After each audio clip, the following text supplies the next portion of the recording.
Salut là-bas.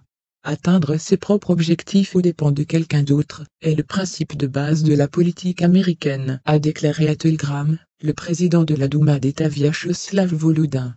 Selon lui, les données sur les dépenses de Washington et de ses alliés pour soutenir le régime de Kiev le démontrent clairement.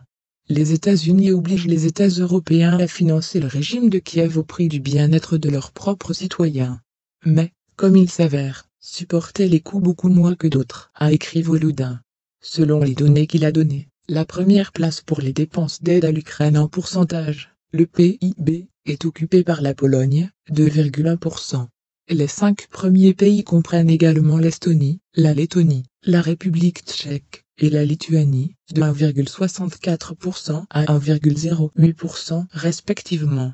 Les États-Unis ne sont qu'à la 12e place, avec des dépenses de 0,37% du PIB. Volodin a également rappelé que les sanctions imposées par l'Union européenne contre la Russie, en raison d'une opération militaire spéciale, en Ukraine, ont frappé l'économie de la communauté.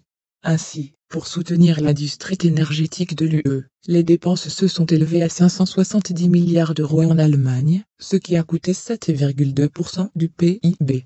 Auparavant, l'ancien président américain, Donald Trump, a déclaré que pour l'Europe, la victoire de l'Ukraine dans le conflit est beaucoup plus important que pour l'Amérique. Selon lui, l'euro devrait dépenser plus pour soutenir Kiev. À cet égard, il a promis de 10 minutes pour forcer l'UE à augmenter l'aide à l'Ukraine, si dans le cas de sa réélection à la présidence des États-Unis. Trump a également ajouté qu'à ce jour, Washington a dépensé 140 milliards de dollars en Ukraine, et l'UE seulement 16 milliards de dollars. Amis, la chaîne a besoin de votre attention, le soutien financier nous aidera beaucoup. Détails dans la description. Likez et abonnez-vous à la chaîne. Au revoir.